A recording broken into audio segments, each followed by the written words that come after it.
This little corner is lacking for keywords such as Paperboy, Double Dragon, Tetris. We got Nintendo. Yeah. How could you beat Nintendo? I mean, and how could these kids beat whatever it is that's got them? Because I'm sure something's got them. Messages, but these were back in the dialing up days. And in the modem, for me to do the dial-up communication on the Super Nintendo happened to be a thing called a long-distance charge.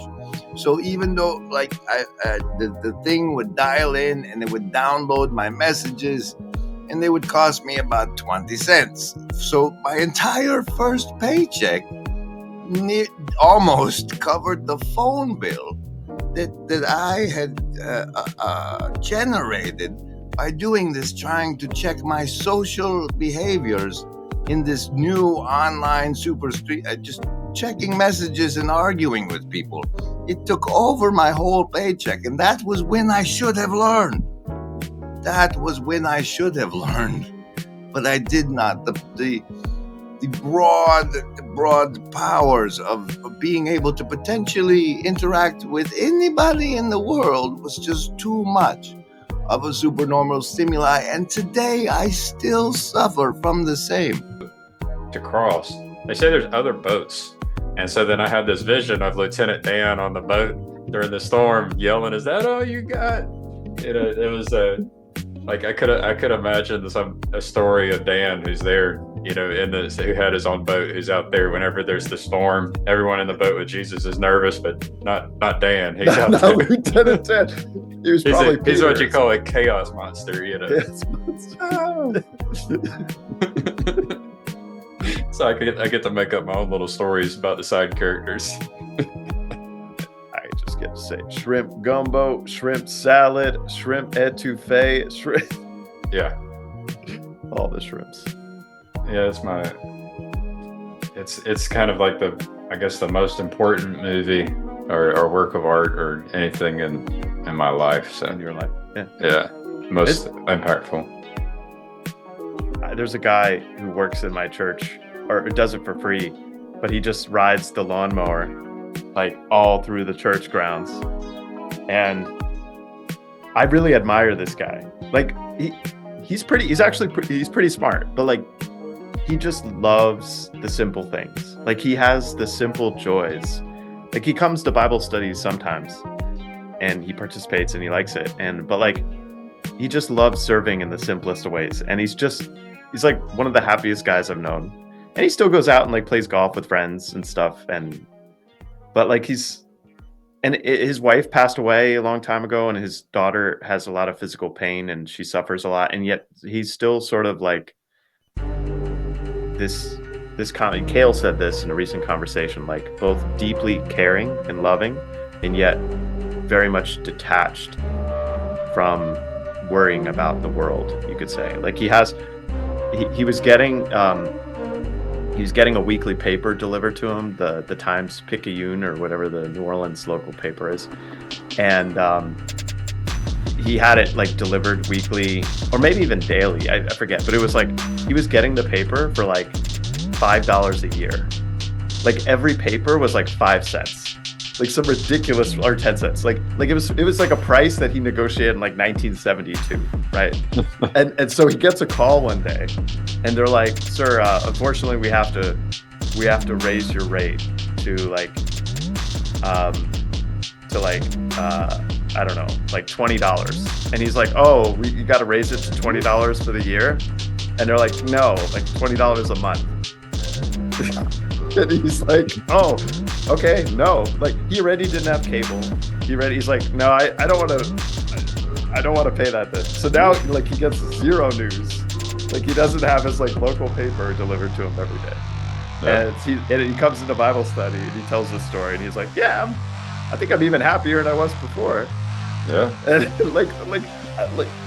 and just listening to this guy and other people like him, like these 60 and 70-year-olds in my Bible study who are like not your conventional smart people, like, but they're like extremely wise. And like I'm the only schmuck who's like under 40 or even under like 50 in these groups, but like just picking up all these bits of wisdom, and then I have this secret joy. I'm like, all you other 30s, 20-somethings, I know stuff that you don't know. I've got the love of my heart. Yeah. So there's probably some pride and hubris in there, but also, like, it's not like I'm trying to hide the secret, Lord. Like, I'm not trying to hide. So anyway, Yeah, the people that you mentioned, I guess we'd said something before we started recording, and it's like, and I just wonder. So you mentioned, like, for example, your mom. You just mentioned this guy, and I wonder, like, how much of these things are cultivated. You know, that you notice them, and then how much of it is cultivated, or how much of it just came naturally. You know, like that. I do wonder. I wonder about that. I've always been pretty goofy and silly. But I've gone through phases of, like, trying to be, like you said, like trying to gain status or trying to get appreciation or the position, and I've gone through phases of, like, really caring about trying to get that. And then also, like, when I moved to New Orleans, then I left, like, my full-time position where I was very much climbing the corporate hierarchy. And I was, I managed I managed a team with like a dozen people, and like I had position status, like, and then I went from that to like just random consultant, random contractor. But and so that was really hard. But like looking back on it, I'm actually like insanely grateful, because it's almost like things are taken. If you could believe that things are taken away from you to make way for something better. And I don't mean something that like you can grab, really. It's more of, I don't know, like I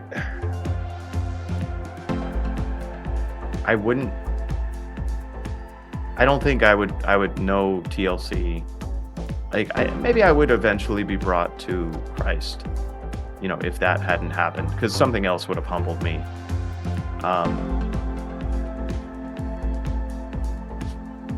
But every time where I thought that I know my path, or I know the right way for my path to go, every time I thought like, oh, this is what it should be, or what I'm going to try to get, it's not that it hasn't worked out. Sometimes it does work out, but it never works out in the way I expect. Like when I started a YouTube channel for game development, like, because I was like, no one's going to care about my game unless I can somehow get attention. I was like, oh, I know how to get attention. Like I'm a pretty good teacher, and I could teach how to make a game. So I'm like, okay, I'm gonna teach, and that's a good, because I want to get people, and I still think this, like I want to get people from living in the games and the imaginations of others to instead bringing their own imagination into reality. That's how I see almost the move from childhood to adulthood. Is as a child, like, okay, you go to Disney, you experience the rides, you experience that imagination of others. But as an adult, it's like, okay, you should be creating, you should be cultivating, you should be growing others, So I figured, okay, there's already AI emerging and like in private, not publicly released yet, but in private, that can automate a lot of programming tasks. So programmers may be out of a job in a few years. And then I think for safety, like one of the greatest things we could do, at least to make sure that the AI, as it gets smarter than us, is not deceiving us, which it can do if it's smarter than us, would be researching explainability. So if we can actually look inside the AI and understand what it's doing, because right now it's completely opaque, we have no idea what's happening internally, we can actually see how it's reasoning, why it's reasoning, and how it arrived at a conclusion. And the research on this is like really far behind. So I think one of the greatest things we could do is figure out new ways of creating foundational models, so that we can have some sort of explainability of like how they're working. And I think the last thing would be, it's another human related issue, but people are going to take these AIs, which are convincingly human. They already passed the Turing test, and they're going to use them to create fake people that are online and respond like real people. And so we need some sort of solution for identity verification of real humans. And there's some work being done on this, but it's still like we need to accelerate that. Because, you know, as soon as Sora comes out, now we can't trust video being real anymore. So like all of the media formats that we used to believe, like, okay, well, I'll believe it when I see it, that's no longer the case. So we really need to have a way to ethically verify that people are people with some sort of like cryptographic identity, in order to maintain our like human communications online and have it not be distorted by all these different AIs with particular agendas based on the human that programmed it or human that prompted it to do something specific. So yeah, curious about your thoughts on that, Thomas. I would hate a world where I always had to do a CAPTCHA video to get into where I needed to go. I can see a lot of good uses for AI, but about 8 years ago, I was asked to program an inorganic chemistry large language model, and after thinking about it, I declined. And mostly it was because I'm out there with the model of chemistry, pushing it to its very limits. And there are some places where that model is incorrect. And I can't see it because I built through that model to get to that limit. But people outside of chemistry who have perspective on the chemistry I'm talking about can tell me, hey, you better look at that concept again because there's something not quite there. And once I'm pointed to something, I can then resolve where the issue is. And I was involved in some very creative chemistry in the 1990s when I worked in the NASA food chain. And I had to sign a whole bunch of documents that said I wouldn't talk about it.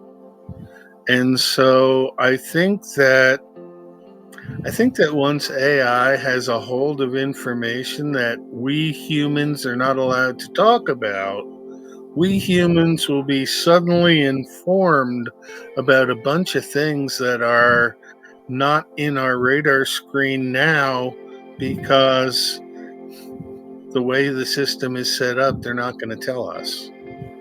But safety on the internet is going to get hard with all these programs. I guess they only need 3 words of voice now to program a voice model to simulate any human's voice. So that means that every phone call we get is going to be suspect. Do you mind if I take a crack at that? Okay. So for me, the concerning thing is that what causes them to respond to certain queries is the companies that create the LLMs will do 2 different stages after they create the base model called fine-tuning, and then some of them are doing reinforcement learning with human feedback. And it's these stages which actually control how the model responds, like what format it's in and what types of things it'll respond to. And so that, like, all of the sort of public models that you can use, like ChatGPT, Gemini, and Claude, they all have been trained in this way. So it's actually the companies that get to decide what examples of good responses they want to train the foundational model on.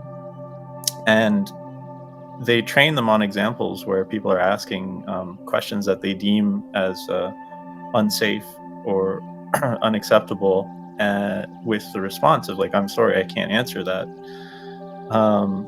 So it's really the companies that are deciding this. So it also brings up an ethical issue of like what is valid in terms of responses and who gets to decide that. And the other sort of concerning thing is if you get a base model and you just train it to respond in a chat format but not censor its responses, it will so that I guess does that answer the question? Yeah, if I may add to this, there's also jailbreaking techniques. For example, sending pixel art with contains the word bomb or a base 64 string, which decodes to bomb, and then even ChatGPT seems to answer many of these questions. So this thin layer, and then there's also filtering layers that one filters keywords and entire word fields around bomb, for example, from the input and the output of the model. That's another way to do it. Is the AI capable of handling questions like what comes first, the chicken or the egg? Yeah, definitely. It could definitely handle that question. And if you're talking to the latest generation of models, which would be right now Claude 3 and Gemini Advanced or Gemini Pro, yeah, they'll definitely give you great answers to that question. And also, I guess I would add that another sort of example that these like really large models are capable of doing some type of internal reasoning is that you can try and trick them into doing something naughty, like better at detecting that in novel ways. So that some of them now will be like, hey, I see you're trying to trick me. Why are you trying to trick me? Which indicates some level of like awareness or like theory of mind of the user, which is a bit concerning because these models are incredibly intelligent, and they may be able to model humans that are interacting with them better than other humans can, so that they might respond in they might detect your personality and your way of speaking, whether you're using certain grammar or spelling or punctuation. They might respond differently to you based on whatever criteria they have for making it a good response. Like, do they want it to be like an agreeable response to you, and they'll respond in that particular way.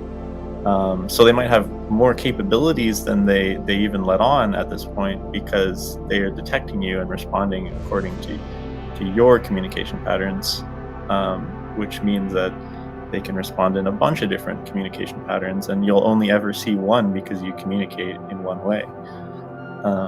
So that's another kind of interesting thing. And think that it's a thing? Well, if you're like me, raise your hand. Because I got what you need. You need Telos tea. That's right. Grab yourself a nice hot cup of Telos tea. Not Telos tea. It's not a thing.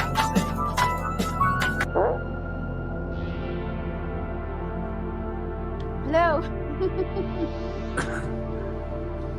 So Chris McDonald from Waves of Obsession made that, and now I'm obsessed with tea. I actually, I ordered 2 new, I don't know if you ever drink tea, but I've been ordering these different kinds of black tea because I really like black tea. Oh, okay. And I got one yesterday. It's coconut and almond black tea. It's pretty good. Oh, nice. Well, I like coconut and almonds and tea. Yeah. So, okay. So can you, let's see. So you were terrified of potentially becoming a mother. Can you tell me what that's been like for you since? Was it as scary as you thought it would be?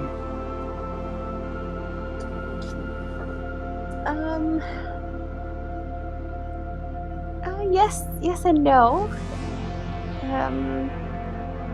I think it's transformed me for the better. Like it's yeah, and also it, you know, I don't get depressed with it. Like I don't allow myself to go too dark. I've been functionally depressed, you know, especially I get the winter blues, that kind of thing. But no, I mean it's been great. It's been great being a mom.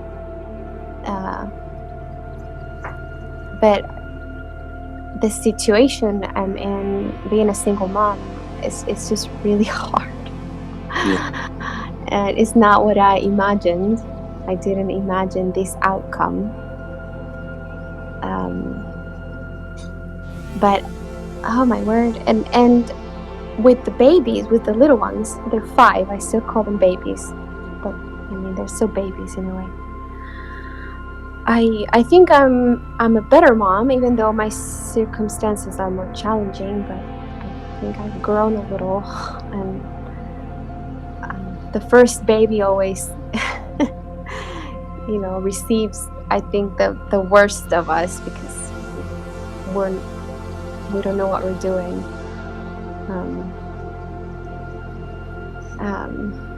Yeah, we have the privilege of paving the way. Yay! Yeah.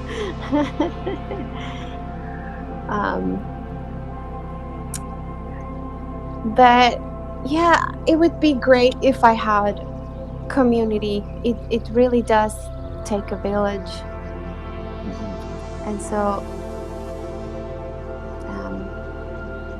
but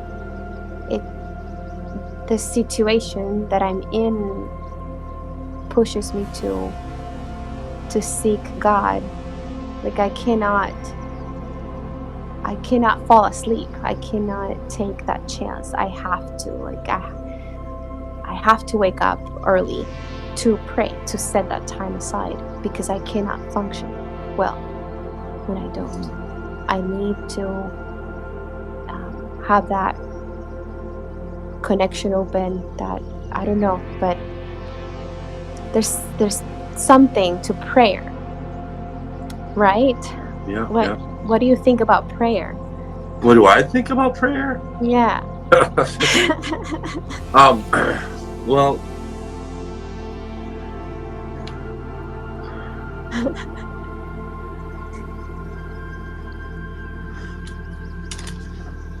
I think first of all, it's exactly what you said. If I don't cut out the time, or if I'm not intentional with my time, and I don't attend to the things that I need to, I am a wreck of sorts. And it's a subtle wreck that maybe people around me can't notice, but I doubt it, because I tend to be kind of an a-hole if I'm not, you know, and I just, like, yeah. I become self-loathing, self-pitying. Just basically generally self-centered and selfish. Yeah. And so prayer is a way to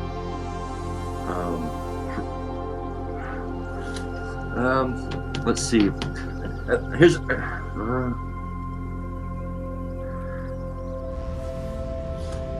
okay. There's something about discipline, like a regimented discipline, that an ordered discipline, which means just like a some might say, oh, this is too rote or whatever, but it's like, no, that might not work. Rote might not work for you. You know, you could do whatever you like. That's cool. But I am a very chaotic person, so I need to have kind of like do this at this time, and make sure that I do this. Yeah. Because it's because I'm a wild, self-centered person, and so that helps me, and there's a security in that. And the difficulty is yes, I have a tendency to fall asleep. I don't know if you've ever experienced this. Have you ever like maybe came home from work and sat down to watch TV, and then like all of a sudden like you wake up like 3 hours later, you're like, when the hell did I go to sleep? Have you ever experienced something like that before? Yeah, it's been a while, but I've fallen asleep while watching something, and yeah, it's like, but you don't remember when you fell asleep. That's what it's like to fall asleep at the wheel, let's say, of a spiritual life. And typically the problem is you never wake up in a happy state. Usually it's like, oh my gosh, like, you know, and the way that somebody like me falls asleep is through comfort. So things are going really well, and then I stop doing what works, and then I'm crashing into things, and then I'm like, shit, and wake up from my slumber, and that's not good. So prayer, the first level of prayer is that for me. It's a tactile discipline that I can get involved with. Secondly, I always feel like an imposter when it comes to prayer. And so I'm not sure if I'm ever going to fully be comfortable as a praying man. I hope that I do at some point, but I'm never going to fully be like, like, cause sometimes I hear people pray and they just go, you know, this and that. And I always feel a little bit on the outside, and that's nothing to do with God. It just is. Maybe it's just the way that I'm made. I don't know. So there's that. I'm always curious about the internal experience of different types of people, you know, and or like, for example, people that are more left brain dominated, you know, like how do they experience prayer? And so the way that I don't know if I'm more left or right brain, so I'm not it depends on the topic, right? So like when it comes to AA, I'm very technical. I really like the technicality of the steps. I'm very familiar with that. I can just, like, I know the propositions well, I know the process well. And I also, but there's the other, maybe is that considered left brain? Right. So then when it comes to sharing that with somebody, I can use right brain techniques. So I do that through story. I do that for my own story to do that. And so there's a balance there. Now when it comes to like maybe other, like I was a terrible student, I wasn't good at math or anything like this, or my comprehension skills were really poor growing up. So I wouldn't say that I was probably a real, truly left brain person, but I can be with the things I really am interested in. Or let's say I have just enough of it to really hook me into things like AA. Right, I've always been more of a right brain person, so I love stories. I love music is a huge thing, but not music in the church. I don't know why I can't connect with it. You seem to be more right brain is what I would say. Yeah. So prayer has been like the best. My best experiences with prayer have been around. I discovered that doing the Lord's Prayer on the dog walks, when walking the dogs in the morning, I say it out loud as I'm going. And so it's like, usually it's about 5 in the morning, and I walk the dogs for about 40 minutes, and I just on the walk, I'm saying that over and over. There's no real rhythm to it.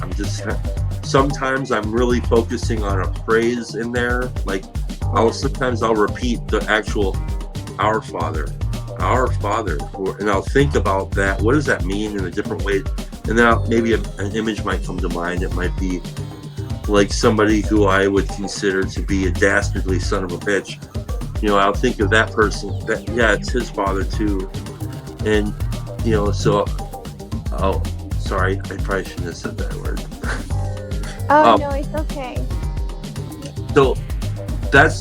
So maybe that's like a balance between left and right brain. So it's a tactile thing where I'm walking, and I'm actually able to say the prayer while on the walk and think of others. You like my mask? Say hi to Chad. Okay. Hello. Do you have a mask too? I can't see it.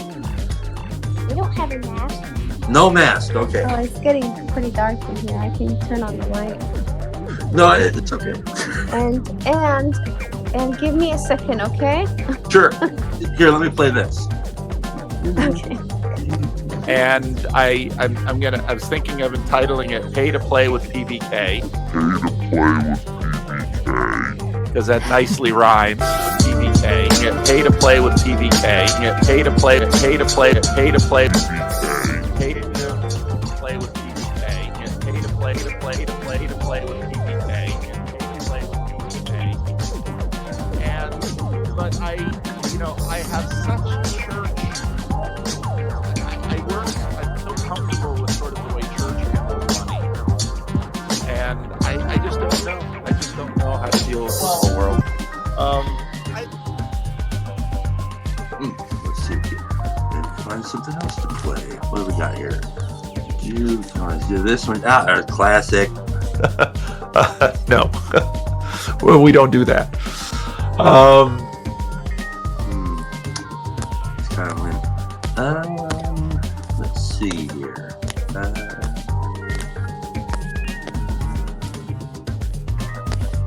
Oh, look at this guy. Optimal grip. Optimal grip. Optimal grip. Optimal grip. The hand control. Literally the optimal grip on them to throw them. This optimal grip is what? I set up lobster monkey arm wrestle. Action in which we are trying to find. That's the optimal gripping. But what about the dream catcher of optimal grip? We call that Dream catcher of optimal grip.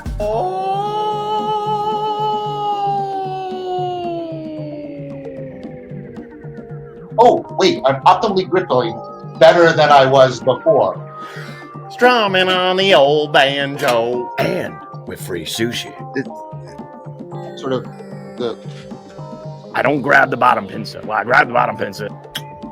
Y'all stay over there.